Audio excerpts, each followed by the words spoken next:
Welcome to the Odd Pod, where we're talking Kitchener Rangers hockey with the AudBalls themselves, Andrew and Justin. Take it away, fellas.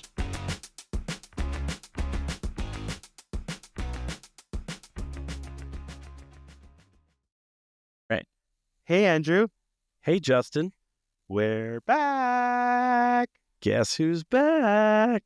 Back again. Tell your friends to listen to the Odd Pod. Yes, please. Yeah. Like and subscribe. We get that all the way early, and then people might do it. Probably not. I just didn't want us to get demonetized by quoting D12. We should only quote D11. We took a few weeks off.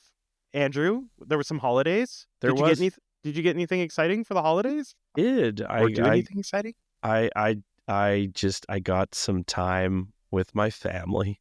Oh, that's nice. It was really nice. I also got a cold. Oh, good. Yeah, that was nice. Yeah. I love getting that kind of present. It's really personal. That was really great. I really appreciated that. Yep. Yeah.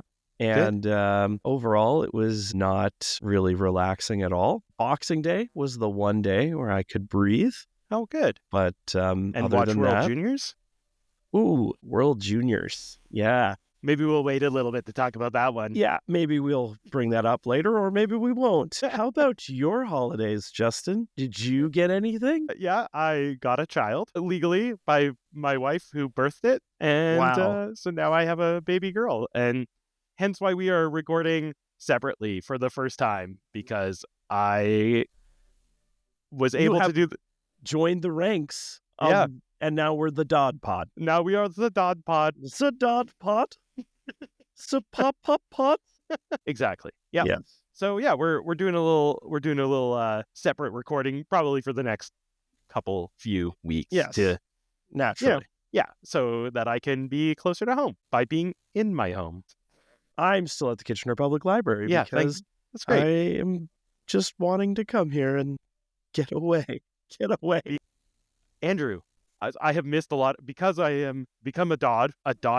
AudBalls. We're the dodballs. So now that I'm a dodball, I've missed a few games, but I was looking up some of what has happened since the last time we've talked. And it's been all good. Yeah. Yeah. We don't have anything to complain about. No, it's a lot of wins. So you're welcome, Kitchener, for stopping watching.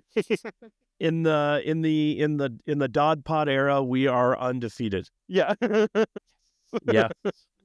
Nice. I also saw that we've moved up to 4th in the CHL rankings, which is, it just feels good. We're finally getting the respect we deserve. Finally. Yes. And Jackson Parsons, goalie, OHL goaltender of the week.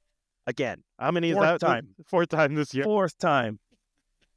Just name the award after him.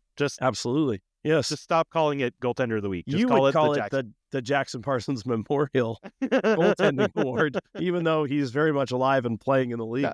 I wouldn't call it that until next year when he's not playing for us and I don't get to see him anymore. So yeah, it sounds like it's been all good. There's also lots of news that's coming out. Like we signed some new players. We did, or two new players. We did. Yeah. So we got Zhu. Yes, Jacob Zhu. Yeah, which I commend you on because I've heard the broadcast and I'm nervous about saying the name, so I think that's a great pronunciation, which maybe in your Dodd Pod era, you take a step with the name pronunciation. I leveled up in name pronunciation.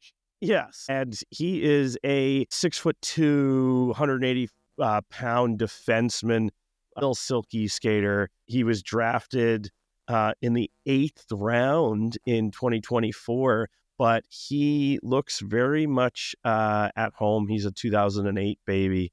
So he looks very much at home. He looks good to me. Who's he been playing with? He's been playing on the third pairing. I believe he was playing with Carson Campbell and Bilecki primarily. It's hard to say because I think we were doing the 7D thing that we do. And honestly, it's just a rotating lineup, it seems. And it seems to work. So let's keep doing it. I do notice that there's lots of guys drawing in and lots of guys drawing out because we have a plethora of players. And then, of course, Chromiak went away for the World Juniors. But he's back. I saw him in the last game. Yes, he is back. So, which is great.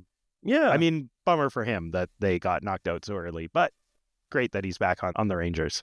Yes, absolutely. I mean, the expectations were much lower for Slovakia than Canada, and they both got knocked out really early. I think in the same round, didn't they? It sure was. The quarterfinals. You the know, first opportunity to get knocked out, as it were. You know, I'm actually kind of happy that none of the Rangers ended up going to play for Canada, because I'm really happy that they weren't a part of that loser mentality. 4 nights, 4 London nights. Yeah. We know how that goes. 3. I lied. It's 3 on Canada. Anyway, it was, Easton Cowan. I think it was kind of sad that the boys were getting as much hate publicly, because I didn't want to blame the kids playing junior hockey at the highest level. I mean, these countries, all of them are so good at this point that, like, you lose, like, what does it say? Like, there's no respect for the Czechs, that you're trashing the Canadians that way. Like, the Czechs are good. That's just the bottom line. However, I was fully on board with criticizing the coaching staff and the scouting staff and the people who put that team together, because, like we said in the Holiday Extravaganza episode, Michael Misa wasn't there, Zane Perek wasn't there, Beckett Rakoff was getting wasn't there. Healthy scratched. Yeah, Rakoff was the taxi squad, man, and they needed to score, and they had a 53-goal scorer on the taxi squad, and they weren't playing him with his Brampton teammate. So I don't understand that. They had Oliver Bonk, who did not impress me at all. He was supposed to be power play quarterback, and he came out and said, well, I play the bumper in London. So first of all, how do you not say that in practice? Hey, I don't play power play quarterback, maybe because that's probably not a good thing to be saying. Hey, I want this opportunity, is what I'm guessing, because he's a kid and he wants the opportunity. But man, it's not the time to learn how to play quarterback power play. I mean, it just frustrates me, because I think it's somebody like Cameron Reed who he'll probably be on that team next year. And to me, you look at his stats compared to Bonk's stats. I don't know. I'm not saying that he should have been there. I'm just saying, like, I can understand why you'd take Bonk. I don't know. I thought that, again, I'm not criticizing, the kid, Oliver Bonk. I'm criticizing how they used him. I'm criticizing the coaching staff not paying attention to what positions players play on the power play in the league you coach in. He coaches for Ottawa. Yeah. The fact that it seemed like the way that they picked this team, the way that they built this team, was built more on politics than it was actually looking at the skill sets of the players. Yeah, I believe that to be true. To me. Yeah, it was not good. It was embarrassing, and we were so embarrassed, our prime minister resigned. Yeah, terrible. I mean, good that we started chopping at the top, right? That's right. That's the goal. So. That's what happens. If you get knocked out 2 years in a row in the quarterfinals of the World Juniors, prime minister, the leader of the country, has to resign. Has to go. Mandatory. Yeah. Doesn't matter who. Doesn't matter if he's well liked. Yeah. No, yeah. It's gone. No, you're gone. You're out of here. Also, like Matthew Schaefer going down. Like, obviously, this is the same way that I feel about the Oilers. Like, I never want McDavid to be out of the Oilers lineup, because he's one of the greatest players in the league. I want him to lose on his merit, not. Well, you want to beat the best. You want to beat the best. You don't want to beat the Oilers and be like and know that, like, well, you won because McDavid wasn't playing. Like, that's not as fun. I mean, you'll take it. Sure. You'll always take it as a win. You always take a win. It was like when the Raptors won the title in 2019 and Kevin Durant couldn't play. I wasn't like, well, I'm not going to celebrate this. The bottom line is you're going to celebrate it, but like in your heart that, like, well, the best player wasn't playing, so it may have been a different outcome or whatever, but it doesn't take away from it. It just you'd rather beat them at their best. Yeah, and that's how I feel about, like, Erie. Like, I feel terrible that they've lost. He's basically out the rest of the season, and he's an amazing player. And is this his draft year, or was he drafted already? No, this is his draft year, isn't it? I know. So this is only hurting him, and we don't want that. Well, yeah, I don't know. There's going to be politics about taking guys who are in their draft year. It's going to be more, you got to take guys who have already been drafted, because you can't do this. Because they were projecting Schaefer, and I still think he does, but They were talking about him potentially going first overall with how well he was playing and if he made a splash at the World Juniors. So, I mean, it's just I think he still could go. I think he'll still go high. Like we've seen players who have been injured in their draft eligible seasons still go fairly high in the draft. I think it usually means that I think it's pretty much guaranteed he'll be back in the O next year, because without the rest of this year of development, that's what we've kind of seen with other players. I can't think of one specifically off the top of my head right now, but and Schaefer's not like a slam dunk first overall or anything like that. Like chances are he doesn't go first overall. He could have before, but like realistically, I would say that he probably starts. I mean, he probably goes to camp and then probably ends up back in the OHL. I mean, it depends on where he goes. You never know. But it sucks that you get hurt in a international tournament. Of course. We also, we kind of jumped, we talked about Jacob Zhu, but we also we signed a developmental agreement, OHL scholarship with Christian Humphreys today, who we drafted in the 11th round in 2022. And he was also already been drafted in the 7th round in 2024 by Colorado. He was looking him up. He's been playing with the U.S. national team, and he's been playing in the USHL. His numbers on the U.S. national team look great. Yes. Like he looks like he's almost a point a game player. Yeah, so he's a centerman. I'm interested to see where he fits in this lineup. I think we can use the center help, but I don't know how high he ends up slotting in. Like Romano's been playing so well. Elena's has been playing great. I'm just wondering if he is like a true like two-way centerman, then maybe he is like that, bounces back and forth between the second and third line, or maybe the second line is his home and they shift Elena's over so Elena's can. Honestly, I think Elena's is playing really well at center, but I think it is hindering his offensive output a little bit. It just in the sense of, I think that he could be more dangerous if he can focus more on playing offense. Whereas on center, I mean, most people know this, but if you don't know and you just listen to the podcast or whatever, when you're playing center, you have defensive responsibilities more so than a winger.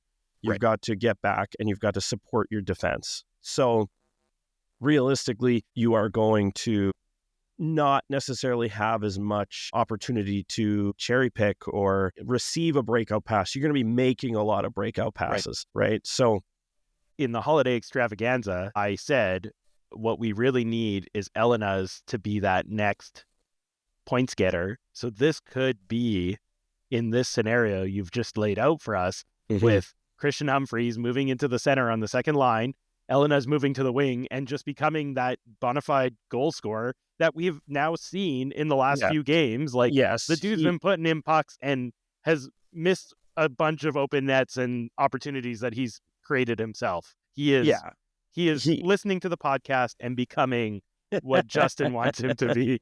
He has, at the beginning of the year, I think I picked him that if he played top line minutes, he would lead the team in scoring.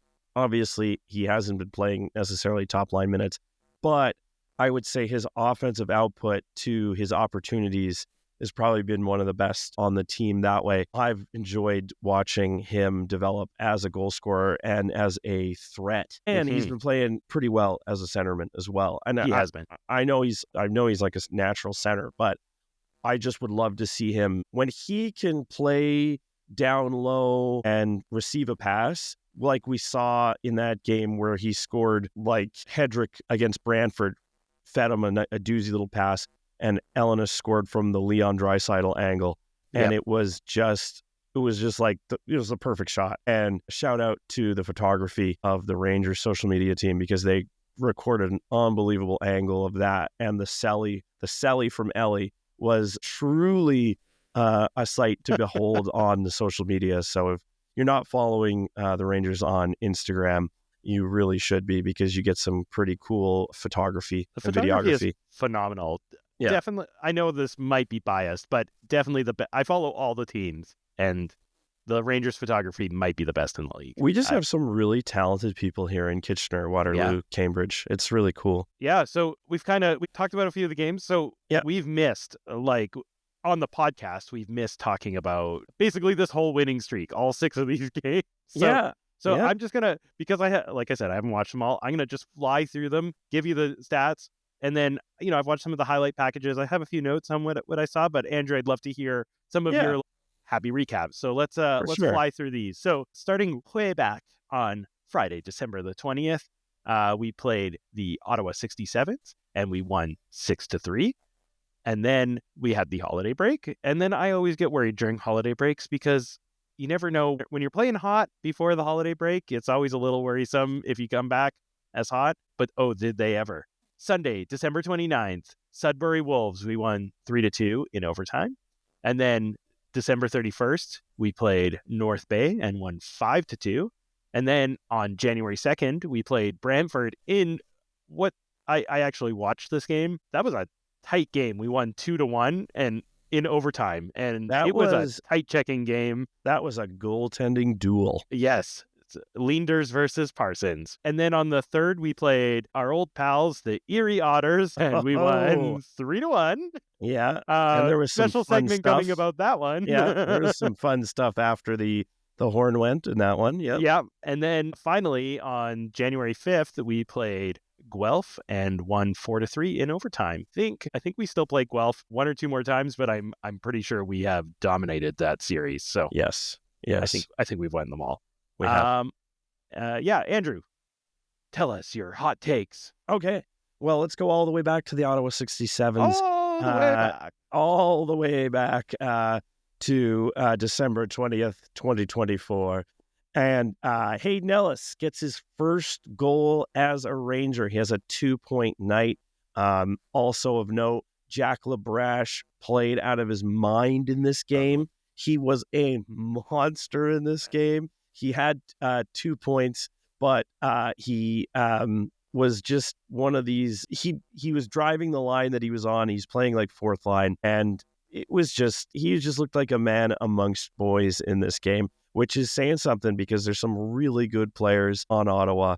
Ottawa is a good squad, and there's some talented OHLers on that team like Henry Muse. We're flying through these. Then moving on to Sudbury, of course, Jackson Parsons. He stops 32 of 34. He was, once again, like this was a game where the Rangers gave up a goal right away, and I didn't know how things were going to go because it had been 9 days off. And then thankfully, right away, Hayden Ellis gets another one. The answer back, the less than a minute later, he ties it up. And then right at the beginning of the third period, Luke Ellenis has a beautiful goal, unassisted. And it would end up, that's right, a power play would end up clinching that game for us. Miseljevic, as he has all season, he scored his 18th in that game. Romano and Cameron Reed set him up. Moving on, North Bay didn't have an answer. Kitchener Rangers scored 3 minutes in.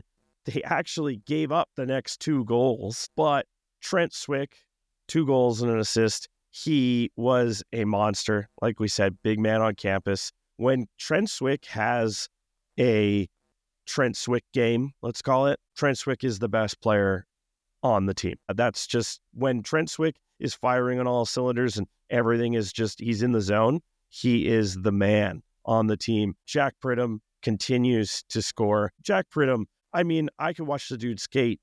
He could just do laps and I would tune in. He's got the flow. He's got the wheels. And Evan Hedrick scores his first OHL goal in this game. He throws it on net from the corner when he's retrieving it and the goalie's not set and it goes in. And it was a hardworking play from a talented kid. It was smart. It was reactionary. Honestly, I'm going to talk more about him, but Evan Hedrick is the whole package. I am proclaiming it now. This dude is a dude. He's going to be the odd pod guy. He's just a guy right now already. And he's not very big. And he doesn't seem like he plays small because we're going to talk about a hit that he threw in the North Bay game. No, it was the Brantford game. That's right. It was in the Brantford game, which brings us to the Brantford game. He throws a monstrous hit in the Brantford game, and we're already buzzing about Evan Hedrick in the previous game because he gets his first goal. You texted me when he scored that goal. You were like, "This is our future captain." Oh, That's what you said to me. And don't get me wrong, I know that there's guys like Cameron Reid who are likely going to wear the C at some point just because he already has a letter on his jersey. Yeah. Right? He hasn't even been drafted. But the combination of that open ice hit, him scoring, and also the interview he had with Sean Fafaro during the Brantford game, I was like, holy, this guy is an old soul. Like, this is not a 16-year-old kid. This is not a 16-year-old kid. He honestly struck me as just like being very wise beyond his years and cool and collected and poised, which you don't normally see when someone is that age and they're interviewing, probably one of their first times ever being interviewed in that kind of a sense. But against Brantford, once again, Jackson Parsons, we talked about it a little bit. It was a duel. Leenders, Parsons. Leenders had, honestly, an incredible game. It is unfortunate that somebody had to lose this game between Brantford and Kitchener just for the goalies, because, honestly, they both played well enough to win. Unfortunately, in overtime, Jack Pridham. Yeah. End to end, which was an amazing goal. Like, if you have to lose, if you have to be a goalie and you have to lose a goal, that's like the one that you have no chance on. That's the one you want to lose on. Yeah, I mean, you can't give him that much space, right? No. The guy went end to end. Props to the Andalorian, our captain. He set up behind the net. He was patient, waiting for the line change. He knew. I'm going to put this on a tee here and just wait for Jack Pridham with the gold tier wheels to come around the back of the net, skate down the ice, cross over just over the blue line, and just snipe show. It was just literally like that was a NHL goal. That's what that was. It was. Yeah. Yes. And he is ready. And I am very jealous that he is going to go to the NCAA and he's going to continue to season and get better and bigger and stronger and faster and more skilled and play against bigger and stronger opponents. And then he's going to just waltz into Chicago and be a guy. And it drives me nuts because I cannot stand the Blackhawks. And he's definitely going to be an NHL player. And we're going to, in 6 years from now, he's going to be Connor Bedard's winger. Yeah, he's going to be a guy. And it's going to be brutal. A nightmare for everybody watching who doesn't like the Blackhawks. Yeah. It's going to be brutal. Yeah. And then moving on to the spiciest and most, what will we call it, controversial, I guess, game. However, it was not on the score sheet. It was 3-1. Kitchener beat Erie 3-1. It was tight checking. It was close. Mm-hmm. Obviously, Erie opened the scoring. Malcolm Spence is a good player. Ty Henry is a good player. They've got good players in Erie. They're a solid squad. They match up well with the Rangers. It's a battle. And then the first period wasn't the Rangers' best. They were through a lot on net. They outshot Erie in the first period, but it felt like they weren't generating the top tier scoring chances. That then, it's funny, the shots evened up in the second and third, but I felt like Kitchener got stronger, even though they outshot Erie in the first. Luke Ellenis had that awesome goal and that awesome photography from the social media where he scored basically at an impossible angle. The OHL official account posted it. It was so good. Yeah. Hedrick made a nifty little pass on the power play, which again, this power play is going to be the key to this team winning and going far in the playoffs. If Justin talked about that in the holiday extravaganza, that the power play was going to change the course of this team. It's literally been a narrative all season for this team. Why is it streaky? Remember I said if I could interview the Juice, it would be, I would eventually build up to like, what's going on with the power play? How come sometimes it looks phenomenal and then some games it's like 1 for 6, like against Erie. This is the thing, is if we had actually been able to convert power play chances and more than the one that we got against Erie, it would have been a blowout. Yeah. It would have been a blowout. And if I don't want to go too far about the power play right now. Evan Hedrick scores his second goal. He is a star. This was just literally, again, like a digging, hardworking goal. This wasn't like necessarily a high skill goal. This was in the crease, making things happen. This was following the puck to the net. This was things that you want to see a guy drafted in the first round doing, because a lot of times guys that are drafted that high don't do these kinds of things and have to learn to do these things. He's already doing them. He's already doing them. And then the best part was Cameron Arquette, who worked so hard in this game. This game was the Arquette game, for sure. It really was. He played so well. He could have got 6 goals in this game. He played so well. And like right before this, he had an opportunity in the third period and he didn't score. And then late in the third, he gets one. And I mean, honestly, I'm looking at the score sheet right now. Cameron Arquette from Grisolia and Mercer. It's like 3 heart and soul guys who work so hard. I love seeing those guys on the score sheet. And then, obviously we have to talk about that, you know, the 2 goalies, Jackson Parsons and Noah Erliden, both played very well in this game. Yeah. It was by no means lopsided. However, that power play, if it's clicking, I think we've got Erie.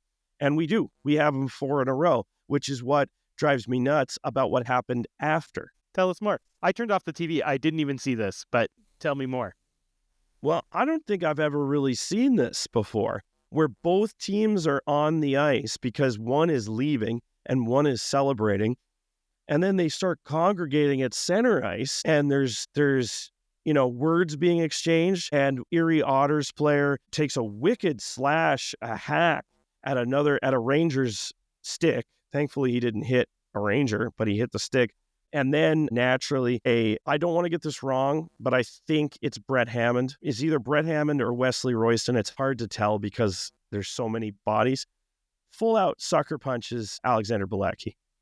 Full out sucker punch. It wasn't warranted. There was no shoving. There was nothing. It was quite literally just a sucker punch. It was unbelievable. Unbelievable. And then there was a all-out brawl between a couple players. It could have been much worse. And I think there could have been suspensions on the Rangers side had the Rangers got goaded into this. Thankfully, there weren't. And there was only suspensions for Erie. But good. Gutless. That was gutless. You had 60 minutes. You had 60 minutes to fight. You had 60 minutes to say something. You had 60 minutes to put up or shut up. Get out. You lost 4 in a row. That would be it. That'd be 5 games. You're done. You can't hang. You can't hang. If you're doing that kind of stuff, the coaches need to be reprimanded because you need to get these kids off the ice and say, no, boys, we're gonna play them again. That's when you can beat them. That's when you can beat them up. That's when you can beat them. So I think they have one more game. Do they not? I think they play 6 games. I'm looking now. I don't see another Erie on the schedule. There's no more? Oh, there's one. January 25th, end of the month. January 25th. Yeah. LeCharizard will be in this lineup. And LeCharizard, he's got some stuff to say. I expect that the Andalorian will have some stuff to say too, because he'll have some bounties. He was on the wrong end of standing up for somebody when he shouldn't have even had to do that. But ultimately, I mean, that was so out of pocket from Erie. When you're in somebody else's building and they won and they're celebrating center ice, to do that is insane. Yeah, and like you got away lucky that it was 3-1. Like you took 6 penalties. Like it's, you know what I mean? Like it should have been a blowout. Easily could have been, and I just think that your goalie kept you in it. He stopped 36 pucks, you know? Like, I just think it was classless. I lost respect for the whole franchise. I lost respect mostly for that coaching staff. You got to get those guys off the ice. You cannot do that. And if they're not listening to you, like, what does that say? Yeah. So I would love to see Erie in the playoffs again, because I think it's literally we're in their heads. We're in their heads. I wonder how the Erie Otter tracker, or whatever his name is on Twitter, is doing. Yeah, I don't know, because I don't care. I do not care. But it's funny to think about. It is funny to think about. Yeah. All right, and then let's get past that, because we won. Yeah. And then we went into Guelph, and there were some moments in this game where I was kind of like, what are we doing? They ended up, they were down 3-2 in the third. And then Cameron Mercer had a big goal to tie it up. And then in overtime, Luca Romano came through. And I just think that generally the talent level is just different between these two. Guelph has sold off some high talent players like they have their goalie and their top defenseman, which what a was weird trade that was a very strange trade. They traded Gillespie to where did they trade him? Brampton, right? Yes, who has a good goalie. They need literally other pieces. Yeah, I did not understand that. They don't need a goalie. They need defensemen, I think. Yeah, I just that was strange. And they traded, unfortunately, they traded Allen to London, which I don't think London necessarily needed a guy that skilled. However, that's what London does. It seems like somehow they just have. Unfortunately, honestly, I feel bad for him because he's probably going to play now a depth role, and he's kind of better than that. He's a top line defender. Yeah. I did appreciate, shout out to Sean Fafaro for had the quip of the week of at least 2 weeks now, where he said that London was beating up on Niagara, and he said during the intermission, they're the two favorite trade partners for each other. London will probably trade a bag of pucks and a buy one, get one off popcorn coupon to Niagara for some elite talent. I just appreciate that the hatred of London runs deep and yes, everywhere. Yes, and it feels like perhaps they benefit from some under the table dealings. Well, thank you for running through these games, Andrew. Yes, appreciate I hope that. I wasn't too long-winded there, but there was a lot that happened and a lot important that happened, like first goals. I needed a little storytime catch up, and I appreciate it. Do you have a 3 stars that you wanted to present? I do. I do. I also have some, and they're based on highlight packages. They're a little surface level, but let's do it. Go ahead. Absolutely. Give us your first star, Andrew. Absolutely. My first star, it's always going to be this guy, because I honestly don't know what this record would look like, what this team would look like. It's Jackson Parsons. Of course it is. Yeah. Of course it is. It's Jackson Parsons. You could put him as a star in every one of the games. Yeah. Like, you know what I mean? Like in every one of the games, he could be a legit except for the ones 1, 2, or 3 star. Except for the ones he didn't play, which Schabel, he stayed in there. He stayed composed. He got us the win. Schabel's my 3rd star because I just I feel secure in the future of our goaltending, right? Like that's where I feel right now. It's like, obviously Jackson Parsons is playing out of his mind. Best goalie in the league this year. Probably the best goalie in the CHL right now. Absolutely. And he's a phenomenal presence on the team. And I think Schabel is getting to learn from that. But then they have not always put Schabel in on the easiest games. And for the most part, he is like,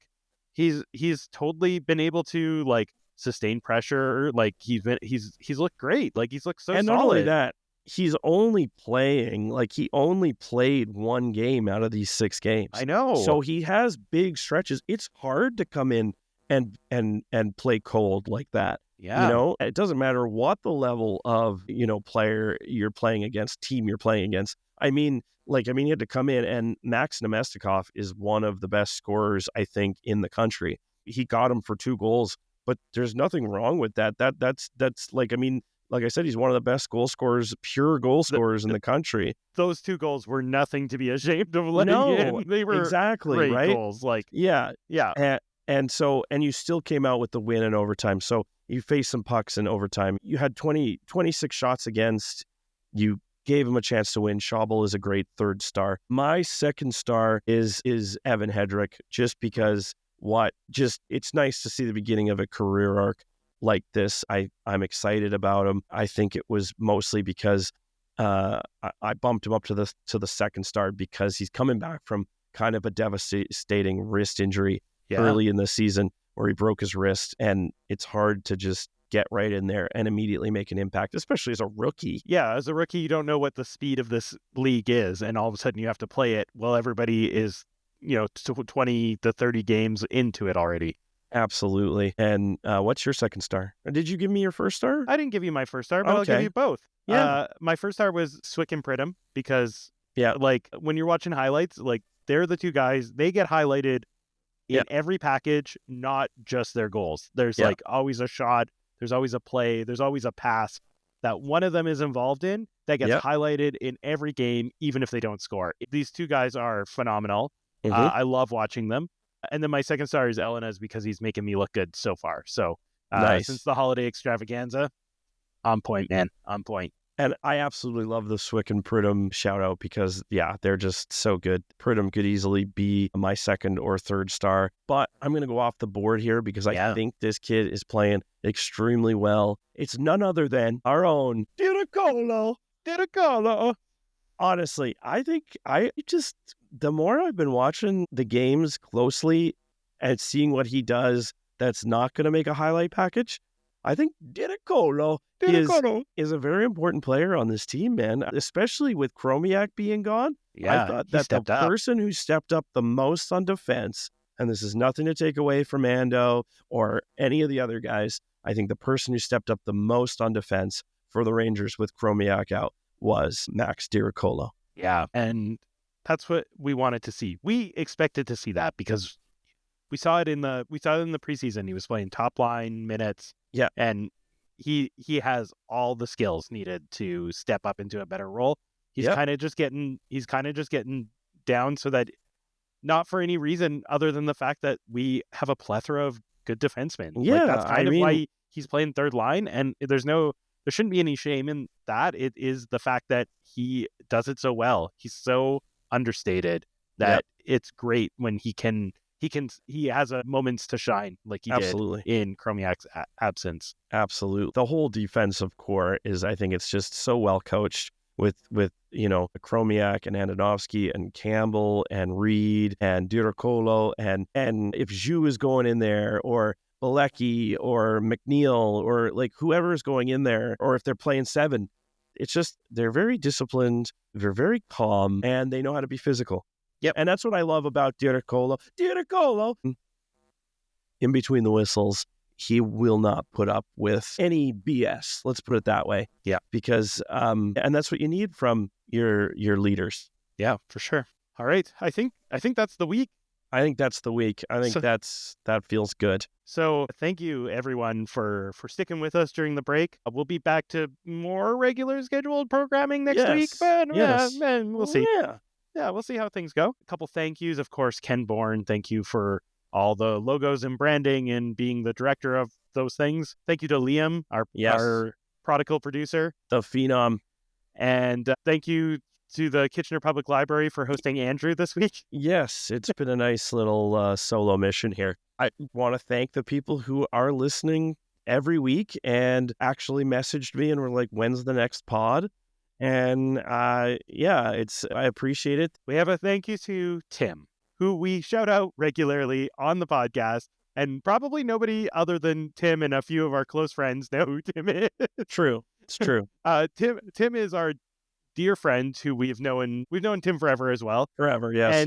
And Tim is an audio engineer and has helped us with a lot of advice and things like that when setting up the pod. And the reason we yell Tim in the middle of podcast episodes is because something has gone wrong and we need Tim to fix it. And that's really what Tim does for us, is he fixes things. And then Tim graciously bought us a present. And we should open it on the pod. We should. So, we must. So as separate openings, look at this. Ooh. Oh, yeah. There's a present opening. I'm ripping it open. Oh, I'm ripping it. It is a photograph. It is a beautiful photograph of our home away from home. Oh, the Kitchener Public Library. That's awesome. I love it. Yeah, that's so great. That's so good. Tim, thanks. Tim, I'm feeling things. Help me. I need your help. I don't know what is this salty discharge? Yeah, so you can find us on the socials. I made you jump right into this, Andrew. Yes, you can find us on the socials. You can follow us, like, and engage with us at the Odd Podcast on Twitter, on Instagram, and on TikTok. We're posting lots of content. We're getting back into it. We weren't over the break, but we'll get back into it now. We're excited for you to engage with us there. We want you to tell us about your greatest Ranger of all time, which brings me to a quick segue. The GROAT candidate, Dwight Foster, passed away this week on a somber note. He was only 67 years old, but he was one of my nominations. So when we're going through our bracket, we will definitely pay special attention to some of the things that he did here in Kitchener, especially.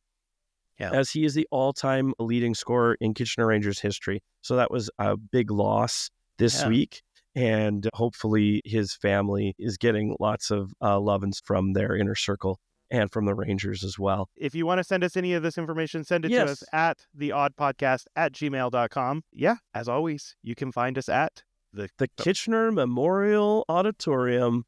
Let's see at the Odd. What was that? You almost said it. I know. We'll just keep that in. We got to keep that in. Thanks, everybody.